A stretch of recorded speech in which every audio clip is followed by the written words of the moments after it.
Bagi saya, takbir itu gunanya untuk ngusir setan. Sekarang perhatikan baik-baik. Dari segi namanya saja, itu sudah punya mukjizat. Kata Allah, nama ini tidak akan pernah ada duanya. Dan setiap Anda hilangkan setiap hurufnya akan menunjuk pada zat yang sama. Dakwah ini bukanlah sebuah profesi, hadirin sekalian. Namun apapun profesi kita wajib berdakwah.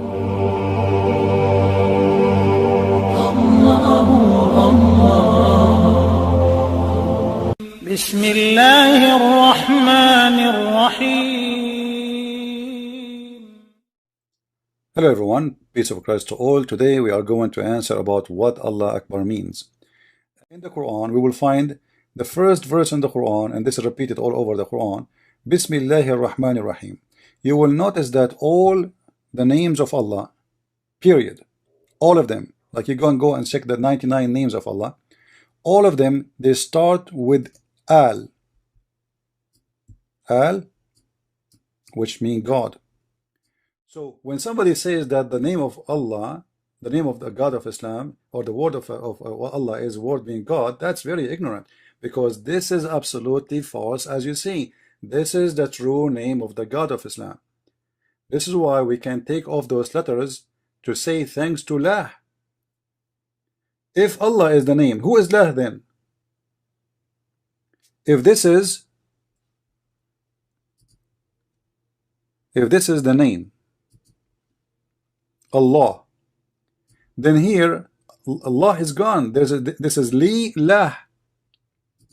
What happened? Who is this Lah we are being thankful for? Is it a different God? The Muslim will say, sure, no, this is the same as Allah. This is Lah. So it's very easy, very simple. In the same time, you will see here in front of us, all of them, they start with Al, as we said. Al mean God. So Al-Rahman mean God Al-Rahman, God Rahman, God Rahim, God, etc. All the names of Allah, all the names of Allah, all of them, they start with Al. Al. Why?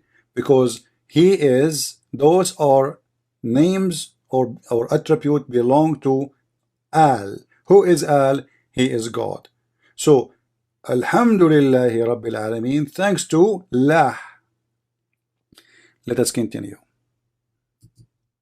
If Allah, He is saying He is the greatest, as some Muslims try to fool us, and some naive Christians, they try to copy paste. Allah is the greatest from what? You see, you cannot compare between two from different kind. The Muslims themselves, they say to us, Allah is not like anything. So how He say that He is Akbar? If the word Akbar mean the greatest, how He say He is the greatest? Greatest in what? He is not from the same kind, so He can't be compared. How you can compare a human to small tiny cockroach? How you can compare God to the whole earth? Is nothing for God. You know, you see the whole galaxy, the earth is in the galaxy. We have many galaxies, and the earth is not even a dust in this galaxy. So imagine we compare God and we say He is Akbar. Akbar from what? This is an insult. But what happened, they were talking about a God who is Akbar as an idol. Around Kaaba there is many idols,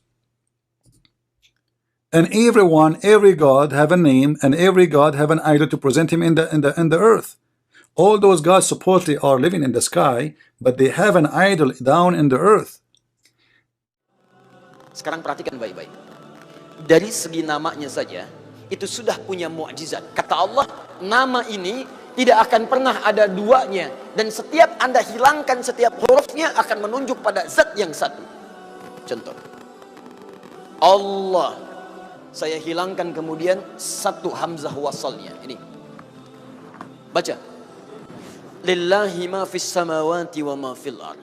Saya hilangkan satu huruf, masih menunjuk pada yang satu, ahad, lillah. Saya hilangkan satu lamnya, lam satu hilang, pasti dia ikut hilang. Baca, lahu mulkus samawati wal ard. Lah masih menunjuk kepada Allah. Saya hilangkan lamnya. Baca, hu itu singkatan dari huwa asalnya. Hu singkatan dari huwa. Karena ketika Anda baca huwa wakaf di sini, maka Anda hilangkan wa-nya, baca hu-nya. Quran surah kedua Al-Baqarah ayat 255, paling kiri pertengahan.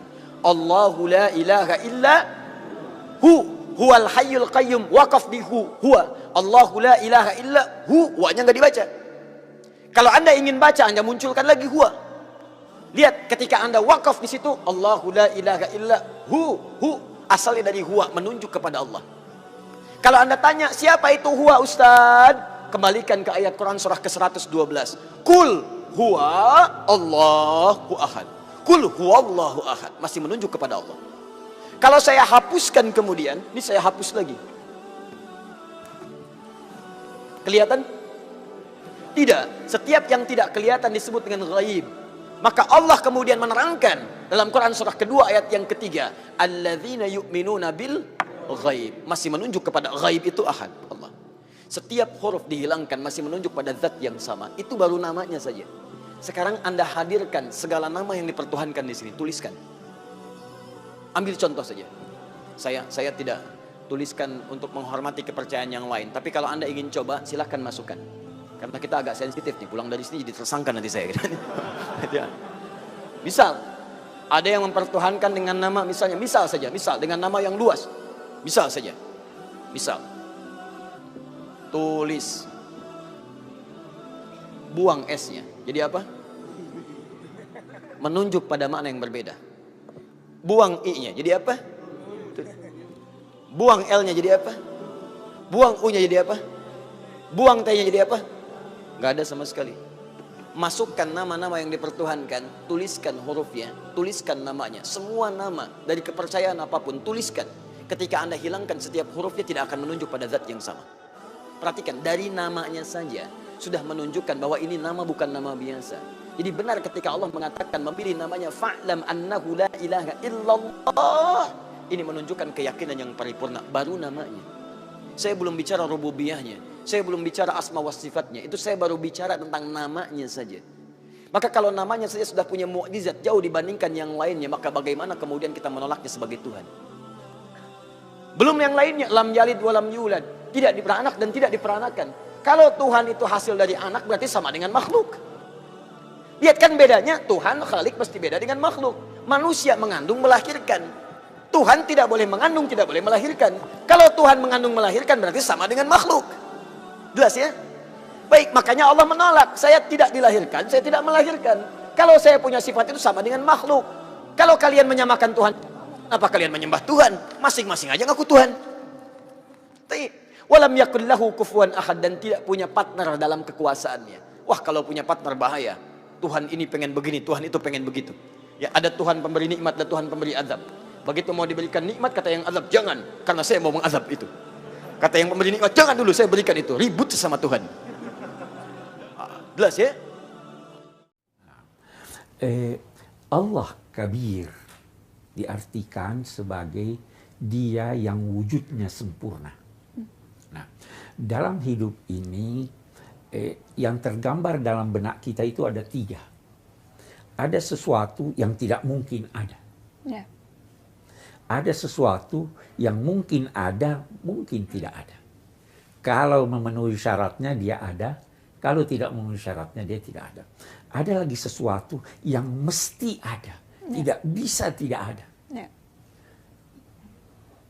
Si A punya anak, bisa jadi ada, bisa jadi tidak. Ya. 3 lebih sedikit dari 1 itu tidak ada. Yang mesti ada dan wujudnya sempurna itu adalah Allah.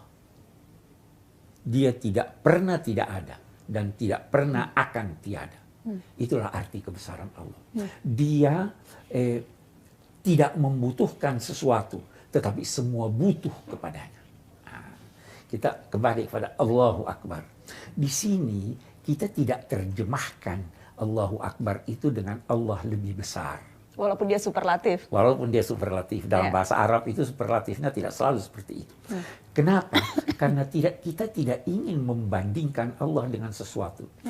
Kita saja dalam kehidupan sehari-hari kita tidak bisa berkata bom atom lebih parah, lebih kuat daripada bambu runcing. Itu bukan perbandingan. Tidak sebanding sama tidak sekali. Sebanding. Apalagi membandingkan Tuhan dengan sesuatu. Kita berkata Allah Maha Besar. Nah, ini menunjukkan bahwa jangan sampai Anda memahami Allahu Akbar atau mengucapkannya dengan memberikan kesan negatif pada Tuhan.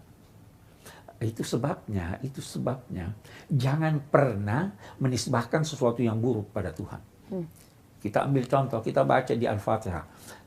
Ihdinas siratal ladzina an'amta alaihim ghairil maghdub. Jalan orang-orang yang engkau beri nikmat, bukan jalan orang-orang yang dimurkai.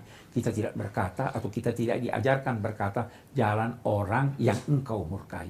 Kalau aku sakit, Allah menyembuhkan. Kita tidak berkata. Nah, jadi takbir itu jangan sampai menimbulkan kesan negatif.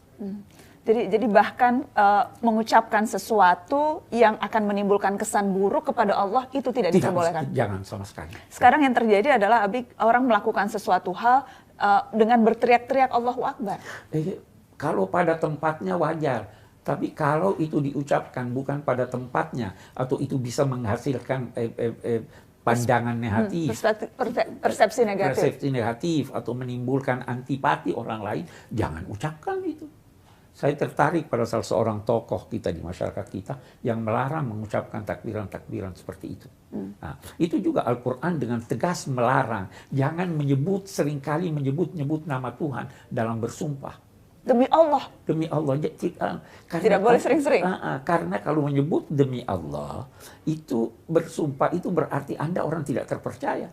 Sampai harus membawa-bawa Allah. Harus bersumpah dengan nama Allah. Itu kata Al-Quran seperti itu.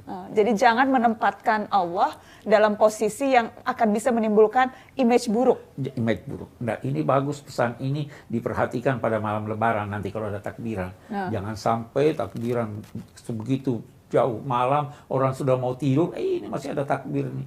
Ya, karena kemudian nanti kesannya justru malah itu memperburuk citra. Memperburuk citra. Jangan memperburuk citra. Okay. هذه الكلمة الطيبة الله أكبر نستعملها أيضا في الصلاة، وهي كلمة يرددها المسلمون في كل بقاع الأرض، لكن معناها يدلنا على التوحيد والتعظيم. بعض الناس قد يخطر ببالهم بخلاف ذلك. لا، الله أكبر ليس بالحجم وليس بالشكل وليس بالهيئة وليس بالصورة. الله أكبر من كل كبير قدرا وعظمة، لا حجما وشكلا وهيئة. الذي يكون له شكل وهيئة وصورة هذا جسم، والله تعالى ليس جسما، الله ليس كمثله شيء. فمهم جدا عند الذكر عندما نقول الله أكبر أن نفهم معناها. الله أكبر من كل كبير قدرا وعظمة لا حجما وشكلا. بارك الله فيك.